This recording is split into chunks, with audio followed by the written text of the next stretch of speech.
할렐루야. 주 예수 그리스도 이름으로 하나님 말씀 증거하겠습니다. 마태복음 27장 50절에서 56절까지 말씀을 봉독하겠습니다. 마태복음 27장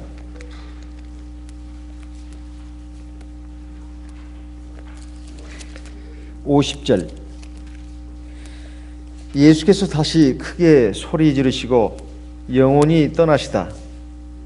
이에 성소 휘장이 위로부터 아래까지 찢어져 불이 되고 땅이 진동하며 바위가 터지고 52절. 무덤들이 열리며 자돈 성도의 몸이 많이 일어나되 예수의 부활 후에 저희가 무덤에서 나와서 거룩한 성에 들어가 많은 사람에게 보이니라. 백부장과 및 함께 예수를 지키던 자들이 지진과 그 되는 일들을 보고 심히 두려워하여 가로되 이는 진실로 하나님의 아들이었도다 하더라. 56절 같이 읽어보겠습니다. 예수를 섬기며 갈릴리에서부터 쫓아온 많은 여자가 거기 있어 멀리서 바라보고 있으니 56절 그 중에 막달라 마리아와 또 야고보와 요셉의 어머니 마리아와 또 세베대의 아들들의 어머니도 있더라. 어떤 분이 이런 말을 했습니다. 봄이 되면 각종 꽃들이 막 피기 시작하는데요. 뭐 봄꽃도 있고 여름꽃도 있고 가을꽃도 있습니다만 이 꽃들의 아름다움을 보면서 왜 저렇게 예쁠까? 왜 이렇게 예쁠까? 그래서 예쁘면 예뻤지 뭔 또 이유가 있단 말인가? 그런 생각이 들었는데 예쁜 데는 이유가 있다는 것입니다. 그건 바로 죽기 때문이라는 거예요. 꽃이 지어서 죽는 거, 그 죽음이 있기 때문에 아름답다는 겁니다. 조화를 보고 이게 만드는 꽃이죠. 살아있는 꽃이 아닙니다. 그 만든 꽃을 보고 예쁘다고 하는 사람은 없습니다. 그 죽지 않으니까. 그 반대의 말도 해당됩니다. 죽기 때문에 예쁜다는 말도 맞고 또 그걸 뒤집어서 말하면 생명이 있기 때문에 아름답다. 이렇게 말할 수 있습니다. 이 세상의 모든 동식물을 보게 되면 삶과 죽음이 같이 있습니다. 삶과 죽음이 같이 있어요. 그런데 죽음이라고 하는 것은 우리에게 참 슬픔이고 고통입니다. 우리가 꽃들을 바라보면서 참 예쁘다. 참 예쁘다. 그 예쁘고 아름다움이 얼마 가지 않고 결국은 사그러지기 때문에 시들어서 떨어지기 때문에 사실 너무 그 아름다운 것입니다. 이러한 그 죽음의 고통, 절망에서부터 우리를 구원하신 분이 바로 예수님이십니다. 십자가에서 주께서 우리를 위해서 죽어주시고 그리고 우리 모든 죄값을 갚으셨다고 하는데 이제 주님께서 십자가에서 돌아가셨을 때 일어난 일들이 바로 예수님이 구주였다는 것을 증명을 하고 있습니다. 먼저 예수님께서 십자가에서 운명하셨을 때 일어난 일은 성소 휘장이 위에서부터 아래까지 찢어져서 둘이 됐다. 이런 말씀이 나와 있습니다. 여기 성소 휘장이라고 하는 것은 예루살렘 성전뿐만 아니라 그 전에 하나님의 이동식 성막, 거기에 두 개의 방이 있었습니다. 앞쪽에 있는 방이 성소, 그리고 뒤쪽에 있는 방이 지성소로 갑니다. 이 성소와 지성소를 구분하는 큰 휘장이 바로 예수님의 육체를 상징한다는 것입니다. 그런데 이것은 삼겹으로 되어 있는데 그 두께가 어른 손바닥만 한 정도로 굉장히 두껍다고 합니다. 그러니까 두 황소가 옆에서 그것을 잡아당겨서 찢는다 하더라도 찢어지지 않는다는 거예요. 두 마리 황소뿐만 아니라 소 6마리가 뭐 실험까지 해봤다고 그러네요. 6마리가 양쪽에서 이렇게 당겨도 찢어지지 않을 정도로 엄청나게 두껍다는 거예요. 안쪽은 세마포로 물론 되어 있지만은 아래 또 그 3겹 중에 나머지 2겹은 가죽으로 되어 있어가지고 그건 굉장히 그 끊기가 어려울 정도로 두꺼운 아주 질긴 그런 것이었답니다. 그러니까 보통에서는 찢어질 수 없는 그런 어마어마한 막이었는데 예수님께서 십자가에서 돌아가시고 나자 맨 먼저 일어난 일이 바로 성전 안에 두 개의 방을 나누는 그 휘장이 위에서부터 아래까지 찢어서 둘이 됐다, 이렇게 나와 있습니다. 이것은 뭘 말하는 것일까요? 이스라엘 백성들은 대제사장을 통해서 1년에 한 차례씩 하나님 앞에 온 회중의 죄를 사함받는 제사를 드렸습니다. 그때 대제사장만이 유일하게 그 지성소 안에 들어갈 수 있었어요. 그 지성소 안에는 우리가 잘 알다시피 하나님의 십계명이 들어있는 법궤, 언약궤, 그리고 그 언약궤 위에 천사의 모습을 한 두 그룹이 서로 날개를 펼쳐가지고 맞대어서 그 언약궤를 내려다보고 있습니다. 그것을 시은 보좌라고 합니다. 시은 보좌라고 그래요. 시은 좌. 대제사장이 거기다가 피를 뿌리고 하나님을 만납니다. 이스라엘 전 백성에게가 사함 받고 이제 하나님을 만날 수 있는 그 기회가 바로 그런 때다, 이 말이에요. 그런데 이러한 것이 바로 예수님의 십자가에서의 속죄 제사로 말미암아서 이제 대제사장을 통해서 하나님을 만나는 것이 아니라 직접 하나님을 만날 수 있는 그 길을 열어 놓으셨다는 그런 말씀입니다. 히브리서 10장 19절 20절 말씀을 보겠습니다. 히브리서 10장 19절 20절 말씀을 같이 읽어보겠습니다. 히브리서 10장 19절 20절 말씀을 같이 읽겠습니다. 그러므로 형제들아, 우리가 예수의 피를 힘입어 성소에 들어갈 담력을 얻었나니, 20절, 그 길은 우리를 위하여 휘장 가운데로 열어놓으신 새롭고 산 길이요, 휘장은 곧 저의 육체니라. 예수님께 십자가에서 운명하셨을 때 위에서부터 아래까지 찢어진 그 휘장이 뭐라고요? 예수님의 육체였다, 이 말이에요. 예수님의 육체였다, 이 말이에요. 그러니까 예수님께서 십자가에서 죽으신 것은 바로 성소와 지성소를 가로막고 있는 휘장을 사실 제거한 것입니다.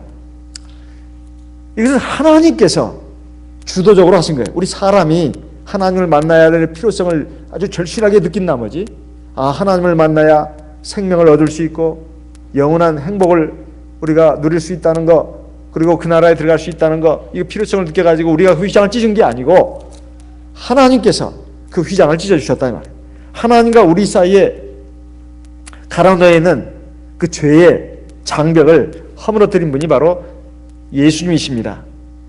그 죄라고 하는 것이 뭐냐 하면은 바로 하나님의 율법이다, 이런 말씀이에요. 에베소서 2장 말씀을 보겠습니다. 에베소서 2장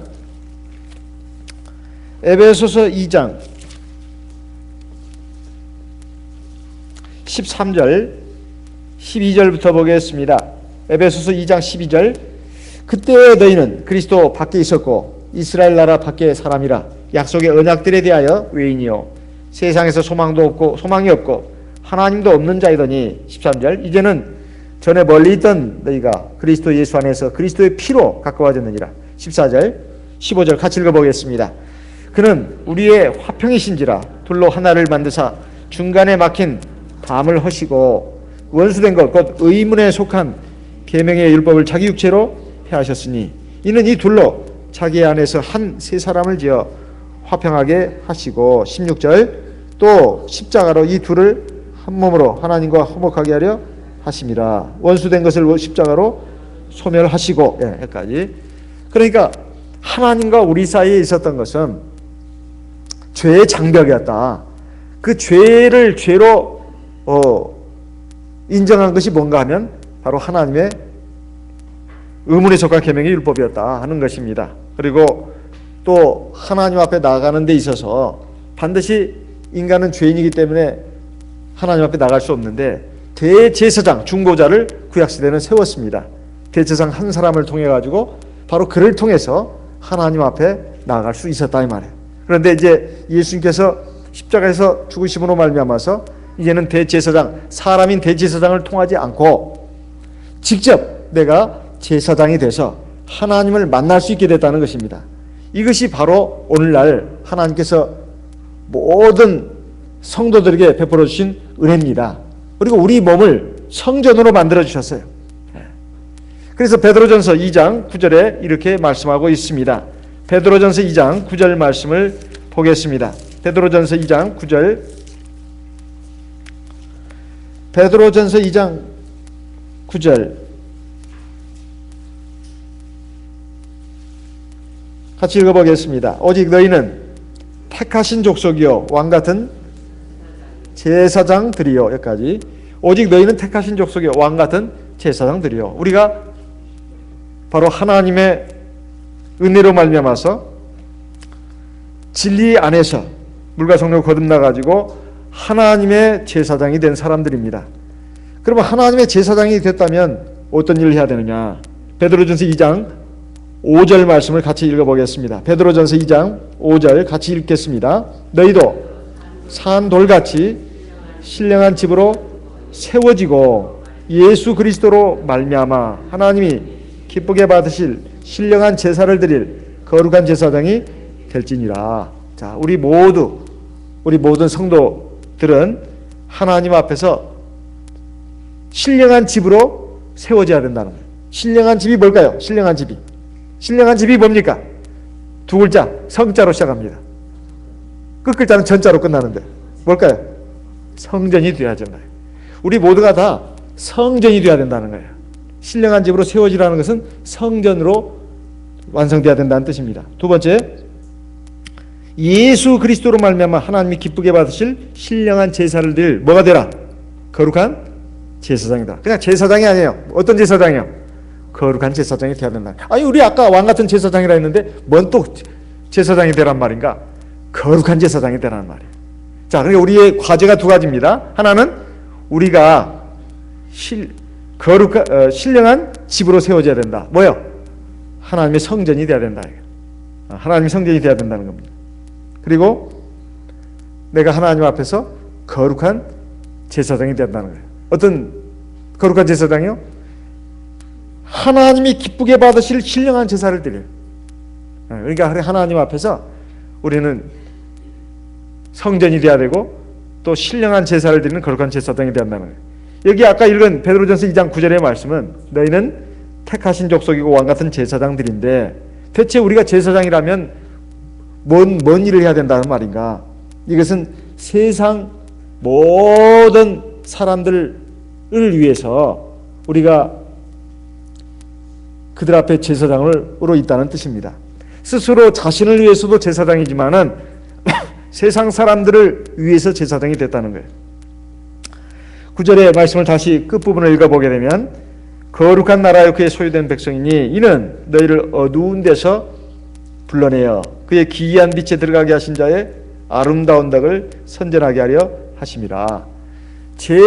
구약시대 제사장은 레위인들이 됐습니다. 레위인 가운데서 제사장이 나왔어요. 그 가운데서도 또 아론 계통으로만 대제사장이 됐습니다. 다시 말씀드리겠습니다. 구약의 12지파 가운데 레위 지파가 하나님의 일을 받드는 그 지파였어야 땅을 분배받지 못했습니다. 땅을 분배받지 못했어요. 그 대신 나머지 이 지파들이 이제 그들을 먹여 살려야 했습니다. 근데 레위 지파라 해서 전부 다 제사장이었냐? 그게 아니고요. 레위 지파 가운데 제사장들이 따로 구별됐습니다. 그리고 제사장 다 그 대제사장이 되는 게 아니고 아론 계통으로만, 모세의 형이죠. 아론 계통으로만, 아론도 이제 아들이 몇이 있었는데 엘르아살인가요? 그 아들 몇 가운데서 그 아들 계통으로만 쭉 이렇게 대제사장이 됐습니다. 대제사장 한 명밖에 없었어요. 그리고 제사장들이 또 여럿이 있었습니다. 그렇지만은 대부분 레위 지파들은 제사장이 아니라 성전에서 수종드는 사람들이었다 이 말이에요. 성전의 일을 받들어 섬기는 사람들이었어요. 제사장들은 아니었습니다. 그리고 나머지 이제 이스라엘 백성들이 있었습니다. 그 이스라엘 백성들을 위해서 바로 이 레위 지파, 그리고 레위 지파 가운데서 제사장, 그 제사장들 가운데서 또 대제사장 한 명, 이 대제사장과 몇 명의 그 제사장들이 그 레위 지파를 이끌고 이제 나머지 모든 지파들을 위해서 하나님께 제사 드리는 일에 전무했다 이 말이에요. 좀 더 넓게 본다면 레위지파까지도 뭐 제사장 뭐 그런 것과 관련된 일을 한다고 볼 수도 있겠지만은 어쨌든 나머지 레위지파를 제외한 나머지 지파들은 바로 이 레위지파 그리고 그 안에 들어있는 제사장 그리고 그 제사장 가운데 대제사장에 의해서 이루어지는 제사를 통해서 하나님을 만났다 이 말이에요. 하나님께서 무슨 그 이스라엘 백성의 죄를 용서하시고 그리고 하나님께서 이스라엘 백성들을 만나주시고 하나님께서 이스라엘 백성에게 은혜를 베풀어 주시는 것이 바로 하나님의 제사장들을 통해서 나왔다 이 말이에요. 근데 신약 시대에는 우리 모두가 다 제사장이라는 뜻입니다. 그러면 백성이 누가 있냐 이 말이에요. 우리가 다 지금 레위지파고 또 제사장들이라면 대체 하나님 앞에 그러면 누구를 위해서 제사를 드려야 되느냐? 첫째는 레위지파 제사장 대제사장은 자기를 위해서 제사를 드렸습니다. 그리고 일반 백성들을 위해서 제사를 드렸어요. 그럼 오늘날 신약 시대 우리 모든 성도들이 다 하나님 앞에 제사장들이라면 첫째 자기를 위해서 제사를 드려야 합니다. 그렇다면 그 다음에 또 누구를 위해서 제사를 드려야 합니까? 세상의 일반 백성들을 위해서 제사를 드려야 된다. 우리가 바로 하나님의 참 구원을 받은 백성들이고 제사장들이라는 뜻이에요. 그래서 세상에 죄악 가운데 살고 있고 우상을 섬기며 살고 있고 세상의 정욕 가운데서 살다가 영원한 멸망에 떨어질 수밖에 없는 그런 사람들에게 하나님이 바로 참 하나님이시고 바로 여기에 성령과 진리가 있다고 하는 것, 구원의 참 복음이 있다고 하는 것을 우리가 알려줘야 된다. 그래서 우리 그 교회 예배 때 사실 일반 그 구도자들이 종종 옵니다. 오면 우리는 좀 걱정을 하죠. 왜냐하면 방언기도 하고 첫째 이게 방언기도하는 것 때문에 많이 그 신경들을 많이 씁니다. 근데 사실 그보다도 안식일 지키는 것 때문에 이게 상당히 그 걸림돌이에요. 왜 너희들 교회는 일요일 예배 안 드리고 토요일 안식일 예배를 드리냐? 너희들 이단 아니야? 벌써 여기서부터 그냥 그 큰 장벽입니다. 뭐 그 어떻게 해가지고 좀 어떻게 잘 달래가지고 또 교회 데리고 오면 다 방언으로 기도한다는 말이죠. 그러면 막 굉장히 그 생소한 감을 느끼고 이질감을 느끼고 때로는 뭐 무섭다고도 합니다. 그런데 우리가 이것을 포기할 수가 없습니다. 포기할 수가 없어요. 왜 그런가? 두 가지 이유 때문에 그렇습니다. 제가 대만에 1년 동안 있으면서 제가 목자인데도 불구하고 하나 느끼는 것이 뭐냐면 기도가 너무 길다. 기도도 너무 길다고 생각이 됐어요. 기도도 너무 길다. 왜 이렇게 기도가 기냐? 세상에 제가 목자가 돼가지고 그런 생각까지 들 정도였어요. 그래서 제가 물어봤습니다. 왜 여기서 이렇게 기도를 길게 합니까? 제가 물어봤어요. 저도 기도하면은 사실 저도 일가견이 있는 사람인데 왜 이렇게 기도가 기냐 이 말이야. 그랬더니 하는 말이 아주 의미심장한 말을 합니다. 이것은 첫째 성도들을 위해서 기도 시간을 많이 확보한다는 거예요. 왜?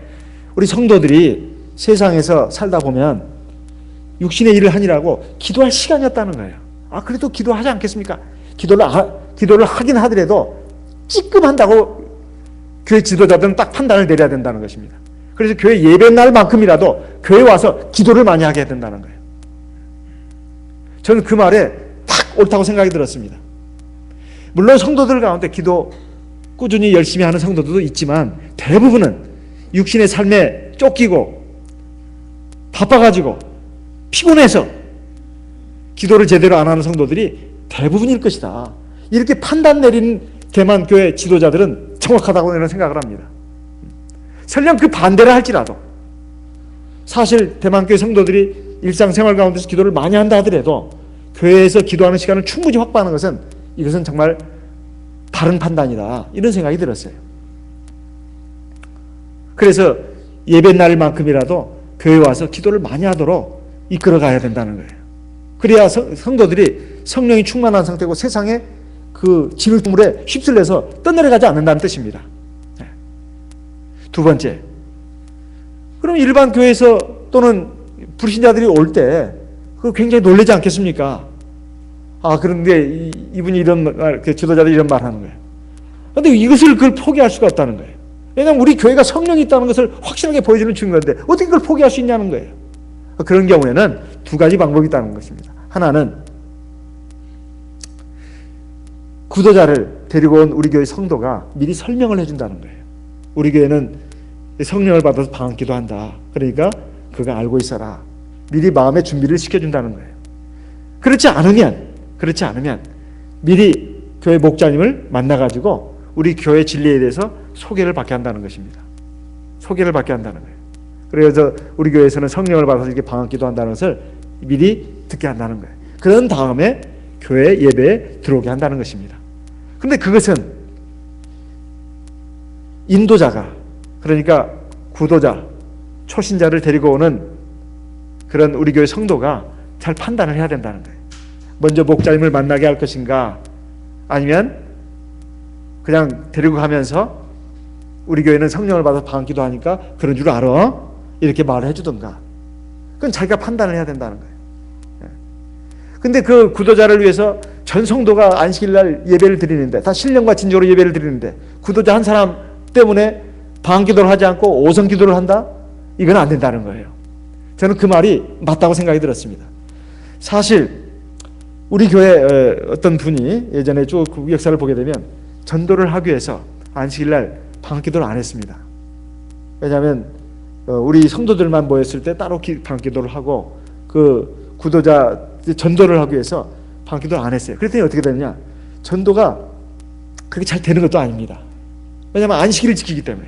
방언기도 안 한 것 때문에 전도가 안 되는 것이 아니라 안식일 지키기 때문에 전도가 안 된다는 이것을 아주 절감하게 된 거예요.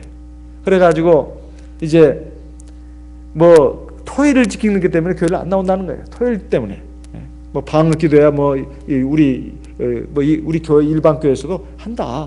근데 너희들은 왜 그렇게 토요일을 지키느냐? 그것을 문제 삼아 가지고 참 안 나온다는 것입니다. 그래가지고 이제 와서 보니까 뭐 일반 교회가 뭔 차이가 있냐? 너희들 교회나 우리 교회나 지키는 날짜만 틀리지. 예? 우리는 일요일 지키고 너희는 토요일 안식일 지키는데 뭔 차이가 있냐 대체? 우리는 막 설명을 해줘야 합니다. 토요일 이게 맞아 하면서. 근데 그들은 아니 뭐 토요일이든 일요일이든 날짜 하나만 차이가 있지. 뭐 너희들도 뭐 통성으로 기도하고 우리도 통성으로 기도하고 뭐 설교 들어보니까 별 차이도 없고, 이게 차이가 오히려 없어지는 그런 결과가 있더라 이 말이에요. 그래서 사실 여기에 대해서는 우리 교회에서도 많은 이 연구도 했고 토론도 했습니다. 그런데 어쨌든 대만에서 그리고 전국에 전 세계에 있는 우리 참여식에서 내린 결론은 뭐냐면, 첫째 성도들을 위해서 이 안식일 예배는 성도들을 위해서 예배를 드리는 것이다 이거예요. 그래서 믿음과 신령과 진정으로 예배를 드려야 되기 때문에 방언기도를 해야 된다는 것입니다. 그리고 전도를 위해서는 우리가 이제 뭐 여러 가지 방법들이 있는데 이제 그런 방법들을 우리가 써야 된다 이런 말씀이에요. 그래서 우리가 이렇게 하나님 앞에 정말 신령과 진정으로 예배를 드릴 수 있는 제사장들이 되었고, 이것은 세상의 죄악 가운데서 비진리 가운데서 살고 있는 많은 사람들, 그대로 놔두면 영원한 멸망 가운데로 떨어질 수밖에 없는 그 세상 사람들을 위해서 우리가 참된 예배를 드리는 제사장들이라고 하는 것을 우리가 보여줘야 한다는 거예요. 그렇다면 우리가 드리는 예배가 진짜 살아있는 예배가 되어야 합니다. 살아있는 예배라는 것이 다 이 마음에서부터 시작되는 것입니다. 마음이 가장 중요해요. 그래서 네 마음을 다하고 목숨을 다하고 뜻을 다하고 힘을 다하여 마음이라고 말하고 있습니다. 우리가 몸은 와 있는데 교회 오면은 안식일날 오면은 막 그냥 뭐 어떤 부담감, 기쁘지가 않아요. 어떤 의무감, 속박감. 아니 또 안식일이네. 뭔가 이 안식일 안 지키면 큰일 날 것 같고, 뭔가 벌 받을 것 같고, 이런 식으로 나오는 그런 그 성도들을 하나님 기뻐하실 수 있겠는가? 아 오늘 안식일이네. 아 오늘 정말 안식일이니까 내 몸과 마음이 쉬는 날이야. 정말 기쁘고 즐거운 날이야. 이사야서에도 나와 있지 않습니까? 이 날을 기쁜 날이라 즐거운 날이라 하면서 하나님 앞에 이 안식일을 존귀히 여기는 사람은 하나님이 그를 기뻐하시고 저 높은 곳에 올리신다고 하지 않았습니까? 하나님이 우리에게 원하시는 것이 그 마음이다 이 말이에요. 그래서 우리가 정말로 신령한 제사를 드릴 수 있는 제사장이 되어야 된다는 것은 바로 첫째 나 자신을 위한 것일 뿐만 아니라 세상에 아직 구원받지 못한 많은 사람들, 그리고 우리 가족 가운데서 아직 구원받지 못한 사람들을 위해서도 필요한 것입니다. 정말 내가 기쁨으로 마음으로 네가 마음을 다하고 뜻을 다하고 힘을 다하여 목숨을 다하여 주 너의 하나님을 사랑해라. 이것이 바로 우리가 드리는 예배를 통해서 제일 먼저 나타나야 합니다. 예배가 자체가 이게 습관이 돼서도 안 되고 하나의 굴레가 돼서도 안 되고 속박이 돼서도 안 됩니다. 어떤 의무감이 돼서도 안 된다 이 말이에요. 이건 나의 특권입니다. 그냥 예배 드리는 것은 너무 기쁘다 이 말이에요. 하나님 앞에 안식일이 막 기다려진다 이 말이에요. 제가 학생 때 그랬던 것 같습니다. 청년 시절에 정말 안식일이 기다려졌어요. 설레는 마음으로 막 교회를 갔습니다. 그런데 목자가 되고 나서부터는 그게 좀 사라졌어요. 왜 그런지 아세요? 이제 안식일은 저한테는 의무입니다. 이제 안식일은 제가 일하는 날이에요. 막 영적인 전쟁을 벌이는 날입니다. 엄청난 부담을 가지고 저는 목요일 밤부터 되면 벌써부터 마음이 막 무거워지기 시작합니다. 저는 그래서 여러분들이 부러워요. 성도님들이 부럽습니다.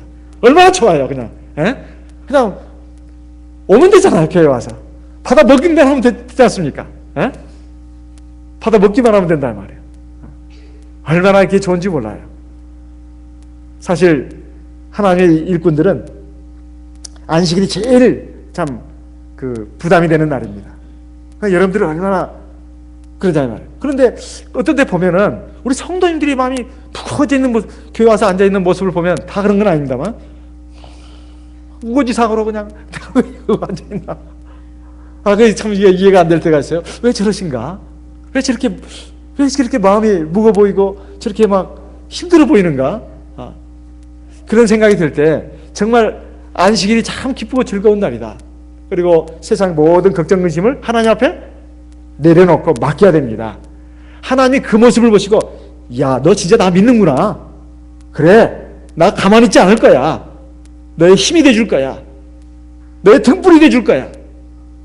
너의 반석이 돼줄 거야. 너의 산성이 돼줄 거야. 그래서 하나님 우리를 이끌어 가시는 겁니다. 이게 하나님을 믿는 그 사람의 모습입니다. 이것을 위해서 우리 주님께서 십자가에서 돌아가주셨다. 우리 다 제사장이 됐다.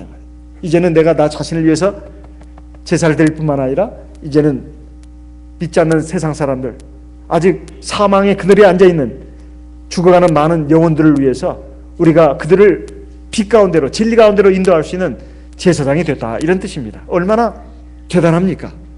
우리는 정말로 굉장한 직위를 가진 사람들입니다. 두 번째, 지진이 일어났다. 바위가 터지고 땅이 흔들렸다. 땅이 흔들리고 바위가 터졌다고 되어 있습니다. 이건 지진이 일어났다고 말씀하고 있습니다. 지진이 일어났다. 이것은 하나님께서 특별히 이 세상에, 인간 세상에 임재하실 때 역사하시기로 했습니다. 일찍이 하나님께서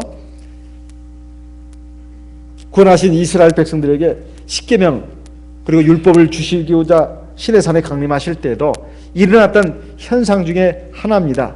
출애굽기 19장에 있는 말씀을 보겠습니다. 출애굽기 19장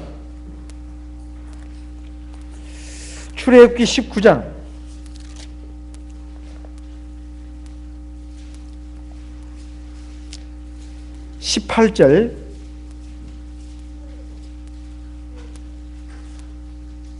출애굽기 19장 18절 시내 산에 연기가 자욱하니 여호와께서 불 가운데서 거기 강림하십니다. 그 연기가 옹기점 연기같이 떠오르고 온 산이 크게 진동하며, 온 산이 크게 진동했다는 것은 이제 땅이 흔들렸다는 그런 뜻입니다. 그런데 예수님께서 십자가에서 돌아가셨을 때 온 땅이 흔들리고 바위가 터졌다 이렇게 나와 있습니다. 근데 그 뒤에 나오는 말씀을 보게 되면 지진이라고 말하고 있습니다. 지진이라고. 마태복음 27장, 마태복음 27장 54절의 말씀을 보게 되면 백부장과 및 함께 예수를 지키던 자들이 지진과 그 되는 일들을 보고 심히 두려워하여 가로되 이는 진실로 하나님의 아들이었도다 하더라. 지진을 봤다 이렇게 되어 있습니다. 지진을 봤다. 그러니까 이것은 하나님께서 특별히 역사하시는 그러한 현상입니다. 주님께서 오늘 이를 위해 죄값을 갚으시고 돌아가셨을 때 이런 지진의 현상이 일어났다. 그래서 하나님의 그분이 바로 하나님이셨다. 하나님이셨다는 것을 드러내주는 하나의 증거다. 이런 말씀입니다. 세 번째는 무덤이 열리고 성도의 몸이 많이 일어났다 이렇게 되어 있습니다. 이 52절에 마태복음 27장 52절에 보게 되면 무덤들이 열리며 자던 성도들의 몸이 많이 일어나되, 대체 이런 일이 예수님이 십자가에 돌아가셨을 때 바로 일어났는가? 그게 아니라 53절에 보면 예수의 부활 후에 저희가 무덤에서 나와서 거룩한 성에 들어가 많은 사람에게 보이더라. 그러니까 십자가에서 운명하시고 나서 바로 그런 일이 일어나는 게 아닙니다. 무덤이 막 열리면서 그 시체들이 일어나는 것이 아닙니다. 이스라엘 사람들의 무덤이라고 하는 것은 자연 동굴 아니면 사람이 인위적으로 판 동굴에다가 사람의 시신을 넣고 그리고 그 동굴 입구를 갖다가 큰 그 바위로 막는 이런 형태였다고 합니다. 나사로가 죽어가지고 이제 나흘이 됐는데 그때 예수님께서 그를 살리실 때도 그 바로 그 동굴 무덤 안에 있던 나사로의 시신을 살리신 것을 요한복음 11장에서 볼 수가 있습니다. 그런데 이런 역사가 바로 예수님께서 십자가에서 죽으시고 3일 후에 살아나셨는데 그 후에 바로 예수의 부활 후에 바로 이러한 일들이 일어났다는 것입니다. 이것은 굉장히 중요한 의미를 우리에게 주고 있습니다. 예수님께서 이 세상에 오신 목적은 우리에게 영원한 생명을 주기 위해서입니다. 사망을 멸하시고 사망의 권세 잡은 자 마귀를 멸하시고 우리에게 영원한 생명을 주시기 위해서 오셨다는 거예요. 여기에 대해서는 이미 지난 시간에도 말씀을 드렸습니다. 히브리서 2장에 있는 말씀을 한 번 더 확인해 보겠습니다. 히브리서 2장 14절 15절 말씀을 읽어보겠습니다. 히브리서 2장 14절 15절 같이 읽어보겠습니다. 자녀들은 혈육에 함께 속하였음에 그도 또한 한 모양으로 혈육에 함께 속하심은 사망으로 말미암아 사망의 세력을 잡은 자 곧 마귀를 없이 하시며 15절 또 죽기를 무서워함으로 일생에 매여 종로로 사는 모든 자들을 놓아주려 하시니 사람이 제일 무서워하고 두려워하는 것이 뭔가? 죽음이다, 사망이다 이런 것입니다. 그러니까 죽기가 무서워가지고 전부 다 사람들이 막 전전긍긍하면서 살아갑니다. 사람이 배가 고프면 돈이 떨어지면 걱정이다 이 말이에요. 왜? 굶을까봐, 굶으면 죽을까봐. 몸이 아프면 또 걱정입니다. 왜? 죽을까봐. 사람이 높은 데 가면 무서워합니다. 왜? 죽을까봐. 또 저 북한에서 김정은 동무가 로켓을 또 쏘아올리면 우리 겁이 납니다. 왜? 전쟁 나서 죽을까봐. 이런 그 죽음의 그 공포가 사람들을 붙잡고 있다 이 말이에요. 붙잡고 있습니다. 그것을 바로 없이 하기 위해서 우리 주님께서 오셨다 이렇게 말씀하고 있습니다. 그래서 주님께서 바로 이 사망의 권세 잡은 자를 갖다가 이제 없이 하시기 위해서 오셨는데 고린도전서 15장에도 같은 말씀이 있습니다. 고린도전서 15장 22절 말씀을 보겠습니다. 고린도전서 15장 고린도전서 15장 22절 고린도전서 15장 22절부터 보겠습니다. 아담 안에서 모든 사람이 죽은 것 같이 그리스도 안에서 모든 사람이 삶을 얻으리라. 그러나 각각 자기 차례대로 되리니 먼저는 첫 열매인 그리스도요 다음에는 그리스도 강림하실 때에 그에게 붙은 자요 24절 그 후에는 나중이니 제가 모든 정사와 모든 권세와 능력을 멸하시고 나라를 아버지 하나님께 바칠 때라. 지금 예수님께서 사람을 구원하시는 순서가 나와 있습니다. 예수 그리스도를 믿고 물과 성령을 거듭난 성도들, 그런 성도들은 구원받은 것입니다. 그것은 어떤 구원이냐? 첫째 부활이라고 합니다. 첫째 부활. 첫째 부활에 참여한 자들이 이제 그 믿음을 잘 지켜서 끝까지 잘 가면, 즉 예수님께 끝까지 잘 붙어 있으면 주님이 재림하실 때 끝까지 믿음을 지켜서 살아남아 있는 사람들 혹은 세상을 뜬 사람들이 먼저 부활을 한다는 거예요. 그 다음에 이제 그때 주님께서 이 세상을 심판하러 오실 때는 24절에 세상의 모든 정사, 권세, 능력을 다 이제 깨뜨리시고 모든 나라를 하나님 아버지께 드린다, 이렇게 되어 있습니다. 그리고 그때 원수 마귀는 저 영원한 지옥불에 던져버립니다. 25절 같이 읽어보겠습니다. 25절 저가 모든 원수를 그 발 아래 둘 때까지 불갑을 왕노릇 하시리니 맨 나중에 멸망받을 원수는 사망입니다. 그러니까 우리가 예수 믿고 물과 성령을 거듭났다 할지라도 아직 마귀가 활동하고 있습니다. 마귀가 활동하고 있어요. 그리고 죽음도 있습니다. 육체의 죽음도 있고 실제 영적인 죽음도 있어요. 하나님 앞에 구원받아서 새 생명을 얻었다 하더라도 도중에 떨어지는 사람도 있습니다. 그리고 설령 물과 성령을 거듭나서 하나님의 새 생명 안에 들어있다 하더라도 육체적인 죽음을 한번 맛보게 돼 있다는 말이에요. 육체적인 죽음이 됐든 영적인 죽음이 됐든 죽음이 있는 것은 이건 마귀가 지금 아직 완전히 포박돼 가지고 저 지옥의 영원한 불에 던져지지 않았기 때문에 아직까지 마귀가 활동하고 있다 이 말이에요. 이 기간을 뭐 어떤 기간이라고 하느냐? 천년 왕국 기간이라고 합니다. 계시록 20장의 말씀을 보겠습니다. 계시록 20장, 요한계시록 20장 5절 6절 말씀을 같이 읽어보겠습니다. 요한계시록 20장 5절 6절 말씀 같이 읽어보겠습니다. 계시록 20장 5절 6절 같이 읽겠습니다. 그 나머지 죽은 자들은 그 천년이 차기까지 살지 못하더라. 이는 첫째 부활이라. 6절 이 첫째 부활에 참여하는 자들이 복이 있고 거룩하도다. 둘째 사망이 그들을 다스리는 권세가 없고 도리어 그들이 하나님과 그리스도의 제사장이 되어 천년 동안 그리스도로 더불어 왕노릇하리라. 그러니까 지금 예수님이 그의 구원받은 성도들과 함께 천년 동안 왕노릇한다. 제사장이 돼서 그 성도들이 제사장이 돼가지고 천년 동안 그리스도와 더불어 왕노릇한다는 것은 지금 영적인 천년 왕국에 들어 살고 있는 지금 우리의 이 세상에서 지금 삶의 기간을 말하는 것입니다. 그때까지 주님께서 왕노릇 하신다는 거예요. 아까 읽었던 마태복음 고린도전서 15장 25절에 보게 되면 제가 모든 원수를 그 발 아래 둘 때까지 불갑을 왕노릇 하시리니 그 모든 원수 가운데 최대의 원수가 바로 원수 마귀요. 그리고 그 원수 마귀 때문에 세상의 모든 사람들에게 있는 사망입니다. 그것을 세상 끝날에는 완전히 주님께서 다 박살을 내시고 저 지옥 불못에 던져버립니다. 마귀와 그 사망도. 그때까지 주님께서 왕노릇 하신다는 거예요.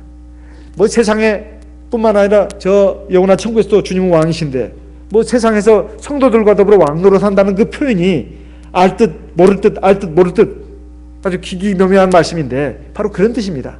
우리가 세상을 사는 동안에는 마귀도 지금도 활동하고 있다 이 말이에요. 우리는 연약한 육신을 갖고 있고 의지와 마음을 갖고 있습니다. 마귀가 계속해서 시험을 합니다. 그것을 우리가 이겨내야 됩니다. 이겨낼 뿐만 아니라 우리가 주님과 더불어 왕노릇하면서 제사장이 돼서 왕노릇하면서 우리가 신령한 집으로 완성이 돼 나가야 되고 그리고 하나님 앞에 거룩한 제사장이 돼야 되고 그리고 세상 사람들을 위해서도 우리가 참 제사장이 돼야 되는 그런 과정이 바로 우리가 지금 살아있는 이 기간이다 이 말이에요. 그래서 이 삶의 의미를 우리가 잘 알아야 되겠습니다.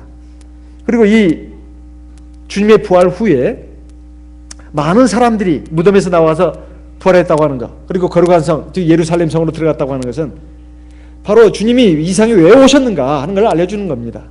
바로 우리의 부활을 위해서 오셨다 이 말이에요. 영광의 부활을 위해서, 생명의 부활을 위해서. 이것은 미리 보여주신 겁니다. 예고편으로 미리 보여주셨다 이 말이에요. 사람이 죽으면 그만이다, 죽으면 그만이야, 이런 식의 생각을 하고 많은 사람들이 살아갑니다. 죽으면 그만이야, 죽으면 아무것도 없어. 그게 아니다 이 말이에요.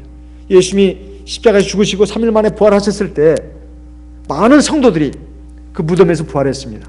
이건 특별한 현상입니다. 이건 구약 시대에도 있었어요. 구약 시대에도 선지자 엘리사 선지자가 죽었을 때 거기다가 시신을 던졌더니 살아났습니다. 열왕기하 13장 20절 21절 말씀을 보겠습니다. 열왕기하 13장 열왕기하 13장 20절 21절 같이 읽어보겠습니다. 열왕기하 13장 20절 21절 같이 읽겠습니다. 엘리사가 죽음에 장사했더니 해가 바뀌매 모압 적당이 지경을 범한지라. 21절 마침 사람을 장사하는 자들이 그 적당을 보고 그 시체를 엘리사의 묘실에 들어 던짐에 시체가 엘리사의 뼈에 닿자 곧 회생하여 일어섰더라. 엘리사가 죽은 그 무덤에다가 해가 바뀌었습니다. 그런데 거기다가 사람의 시신을 갖다가 넣었더니만 그냥 시체가 살아났다 일어나는 이런 역사가 일어났습니다. 이것은 우리 지금 살아있는 모든 사람들에게 주시는 메시지입니다. 사람이 죽으면 그만이 아니라 반드시 부활한다. 이것을 일찍이 하나님의 선지자 이사야를 통해서도 말씀을 하셨습니다. 이사야 26장 말씀을 보겠습니다. 이사야 26장 19절 같이 읽어보겠습니다. 이사야 26장 19절 같이 읽어보겠습니다. 주의 죽은 자들은 살아나고 우리의 시체들은 일어나리이다. 티끌에 거하는 자들아 너희는 깨어 노래하라. 주의 이슬은 빛난 이슬이니 땅에 죽은 자를 내어놓으리로다. 이사야 선지자를 통해서도 이렇게 예언을 했고 그 밖에 시편에서도 보면 사람의 성도의 부활에 대해서도 노래한 곳이 적지 않습니다. 시편 71편 20절에도 보게 되면 많고 심한 고난을 보이신 주께서 우리를 다시 저 깊고 어두운 곳에서 살리실 것이다 하는 말씀이 시편 71편 20절에도 나와 있습니다. 사람이 죽으면 그것이 끝나는 것이 아니라 다 부활을 한다. 이것을 우리가 아는 것, 이걸 믿는 것, 이런 암과 믿음이 있는 사람의 인생하고 이것 알지도 못하고 믿지도 않고 사는 인생하고는 완전히 차원이 다릅니다. 차원이 달라요. 우리가 저 영원한 삶의 세계가 있고 또 죽음이 있고 부활이 있고 저 영원한 삶의 세계가 있다는 걸 알면은 우리의 삶을 바라보는 눈이 달라진다 이 말이에요. 달라집니다. 분명히 달라집니다. 내가 오늘 하루하루의 삶도 달라지고 나이가 들어도 늙어도 그렇게 막 우울해하거나 슬퍼하거나 그러지 않습니다. 세상에 어떤 뭐 어렵고 슬픈 일들, 괴로운 일을 만난다 하더라도 그것이 내가 하나님을 믿지 않고 하나님 앞에서 죄를 짓고 하나님을 떠나서 그런 일을 하면서 겪는 일이라면 그건 고통이고 절망일 수 있지만 하나님을 경외하고 의지하고 하나님의 선한 섭리를 믿는 가운데서 내가 겪는 일이라면 그런 것은 나를 넘어뜨리지 않습니다. 하나님에 대한 믿음이 있고 하나님의 약속에 대한 믿음이 있고 하나님의 온전한 섭리에 대한 믿음이 있기 때문에 우리 그 모든 것들을 넉넉하게 이겨낼 수가 있습니다. 이러한 그 일들을 본 백부장이 말했습니다. 이는 참으로 하나님의 아들이었도다. 그런 역사를 보면서 백부장이 한 말이 바로 우리의 심금을 또 울리게 합니다. 이건 정말로 하나님의 아들이었다. 잘 몰랐다는 것이죠. 긴가민가했습니다. 휘장이 위에서부터 아래까지 찢어져가지고 둘이 되고 그리고 지진이 일어나고 그리고 죽었던 사람들의 성도들의 몸이 일어나가지고 예루살렘 성에 들어가서 많은 사람들에게 보이는 이 기상천외한 일들이 일어나는 것을 보았을 때 백부장은 고백하지 않을 수 없었습니다. 이는 참으로 하나님의 아들이었다. 우리가 정말로 주님에 대해서 확실한 믿음을 가지고 살아야 되겠습니다. 우리의 믿음 이 생활 자체가 생명으로 가는 길이고 참 행복으로 가는 길이고 영원한 나라로 가는 길이라고 하는 것을 우리가 잘 생각하면서 우리가 우리 주어진 삶에 대해서도 항상 믿음으로 생각하고 바라보는 그런 저희들이 되어야 되겠습니다. 이 시간 들으신 말씀을 기억하시고 우리 하나님 앞에 기도하겠습니다. 나와 내 가족을 위해서 그리고 교회를 위해서 우리 하나님 앞에 기도하도록 하겠습니다. 다 같이 기도하겠습니다.